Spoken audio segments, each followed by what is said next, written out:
सातत्य तथा अवकलनीयता, continuity and differentiability. पहले हम बात करते हैं कि वास्तव में सातत्य होता है। सातत्य का कहने का क्या तात्पर्य है? सातत्य एक उदाहरण से समझते हैं। मान लेते हैं आप दिल्ली से गुजरात गए हैं और गुजरात से वाराणसी, ये क्या बताया? दिल्ली, और ये गुजरात, फिर वाराणसी। अब आप दिल्ली से गुजरात एक ट्रेन से गए और अब गुजरात से वाराणसी हो सकता है कि आप उसी ट्रेन से जा सकते हैं या ट्रेन को चेंज कर सकते हैं, अपनी गाड़ी को चेंज कर सकते हैं। तो इसमें दो कंडीशन आ जाता है। पहला क्या होगा कि आप एक ही ट्रेन से गए हैं, एक ही ट्रेन से, और दूसरा क्या हो सकता है कि आप एक ट्रेन से नहीं, दो ट्रेन या विभिन्न ट्रेन से जा सकते हैं। तो हम दो ट्रेन मुख्यतः नहीं लिख रहे हैं, लिखेंगे कि विभिन्न ट्रेनों से गए हैं वाराणसी। अब एक ही बंदा दिल्ली से गुजरात, फिर गुजरात से वाराणसी, तो हम कहेंगे दिल्ली से वाराणसी गया है, तो इसके संदर्भ में होगा कि दिल्ली से वाराणसी जाने में वह दो ट्रेनें या उससे अधिक ट्रेनें, या वह एक ही ट्रेन का यूज कर रहा है, उपयोग कर रहा है, एक ही ट्रेन से जा रहा है। तो क्या होगा?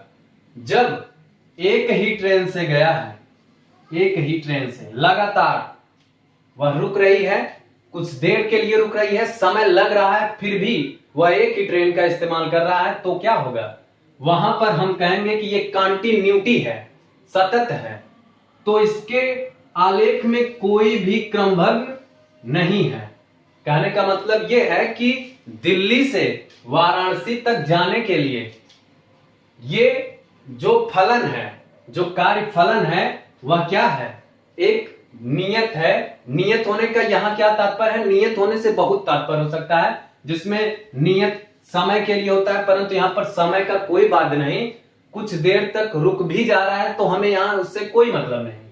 मतलब यह है कि दिल्ली से वाराणसी आप गए हैं तो एक ट्रेन का यूज करेंगे तो सतत है। अगर विभिन्न ट्रेनों का उपयोग कर रहे हैं तो सतत नहीं है, वहां पर असतत होगा, असांतत्य होगा। अब यहां पर हिंदी मीडियम के लिए कई बिंदुओं पर चर्चा होती है। सातत्य, सतत और संतत, ये तीनों बिंदु एक हैं, जिसकी इंग्लिश क्या है? कॉन्टिन्यूटी। तो वास्तव में सातत्य क्या है, शायद आप बात समझ रहे होंगे।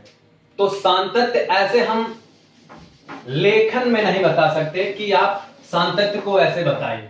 सातत्य, यहां पर फलन की चर्चा होगी सातत्य के लिए, तो हम बताएंगे कि सातत्य क्या है। सातत्य फलन के आलेख में कोई भी क्रमभंग ना हो, वही क्या है? सातत्य है। फलन के आलेख में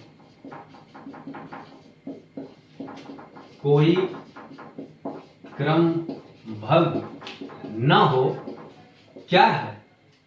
तो फलन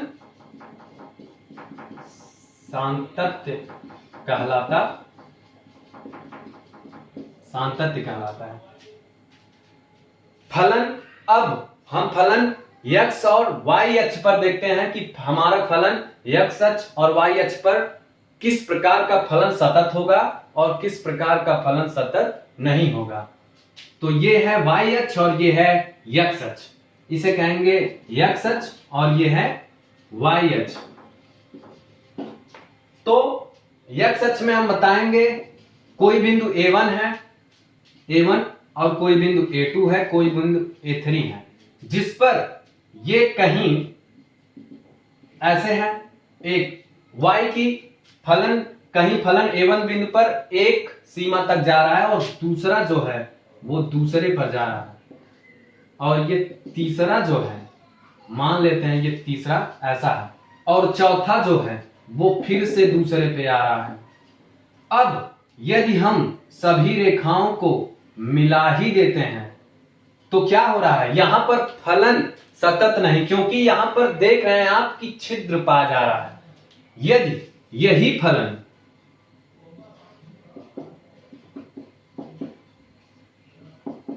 ऐसे होता तो हम क्या कहते हैं, फलन क्या है हमारा, सांतत्य है।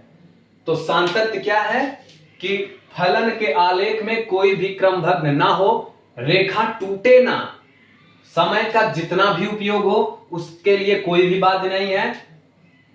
तो अब हम कहेंगे कि हमारा फलन सांतत्य है, कॉन्टिन्यूटी है, संतत्य है, सांतत्य सब एक ही है। जब यदि हमें किसी भी क्वेश्चन में सांतत्य सिद्ध करने के लिए कि फलन सांतत्य है कि नहीं है, इसके लिए हमें केवल 3 बिंदुओं का ध्यान देना है। पहला कि फलन परिभाषित है कि नहीं, फलन परिभाषित है कि नहीं।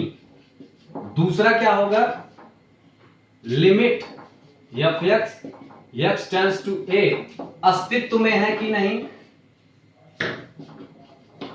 में है कि नहीं। और तीसरा क्या होगा, left hand limit right hand limit बराबर एफ एक्स। तो सांतत्य सिद्ध करने के लिए हमें केवल 3 बिंदुओं का ध्यान देना है। पहला क्या है कि हमारा फलन परिभाषित होना चाहिए, और दूसरा क्या है कि फलन की अंतिम सीमा जो है वह अस्तित्व में है कि नहीं है, वह अस्तित्व विहीन तो नहीं। और तीसरा बिंदु जो ये बहुत इंपॉर्टेंट है, ये दोनों कॉन्सेप्ट तो बहुत इजी हैं, पर ये प्रूफ दिखाने के लिए कैसे होगा कि सांतत्य है कि नहीं, ये बहुत उपयोगी है। अच्छा, लेफ्ट हैंड लिमिट और राइट हैंड लिमिट हम वैसे कह तो दिए, पर इसका ध्यान कैसे देना होगा कि इसके कहने का मतलब है limit f x tends to a. यही इतना जो है left hand limit right hand limit, यही limit f x tends to a बराबर एफ एक्स। दैट मीन्स ये यहां है और ये यहां है। चाहे limit f x tends to a कहें, चाहे left hand limit right hand limit बराबर एफ एक्स कहें, ये दोनों एक ही हैं। अब कह रहे हैं हाँ भैया ये दोनों एक ही हैं, कहां हैं? हाँ, जब लिमिट के मान लेते हैं कि ये अंतिम सीमा है, ये भी अंतिम सीमा है, अब बीच में कहीं आपका फलन है, तो आप यदि किसी बिंदु पर a1 बिंदु, अभी a1 कैसे a बिंदु मान लेते हैं, यदि आप बाएं आ रहे हैं तो जब हमें संशय बनी है कि यह सांतत्य है कि नहीं, कैसे देखेंगे कि इसके बाएं भी क्या है और इसके दाएं भी क्या है। जब बिंदु पर वो क्वेश्चन में दिया रहेगा कि x इज ग्रेटर देन या इक्वल कुछ अमुक, x इज लेस देन ऐसे, x इक्वल ऐसे कुछ दिया रहेगा, तो हमें 3 बिंदुओं पर, एक ही बिंदु पर 3 संशय बने हुए, तब हम left hand limit right hand limit और एफ एक्स का यूज करेंगे। यदि एग्जैक्ट केवल एक ही वैल्यू पर दिया है, जैसे x बराबर 5 पर, ओनली 5 पर देखना होगा, तो हमें इस वाले कॉन्सेप्ट का यूज करना है। तो सांतत्य क्या है, फलन के आलेख में कोई क्रमबद्ध ना हो, सांतत्य कहलाती है, कॉन्टिन्यूटी कहलाती है। और सांतत्य को प्रूफ करने के लिए हमें केवल 3 बातों का ध्यान देना है। क्या, फलन हमारा परिभाषित होना चाहिए, और limit f x tends to a अस्तित्व में होना चाहिए, और तीसरा क्या है, लेफ्ट हैंड लिमिट और right hand limit f x. अब हमने बताया कि ये और ये बराबर होते हैं, ये एक ही चीज है। जब एक ही बिंदु पर दाएं और बाएं की संख्या बनी रहती है तो left hand limit right hand limit और एफ एक्स का यूज करते हैं। यदि ओनली एग्जैक्ट वैल्यू पर बताया कि x बराबर केवल 5 या x बराबर अमुक पर केवल संख्या बनी रहे, तो left limit f x tends to a बराबर एफ एक्स का यूज करते हैं।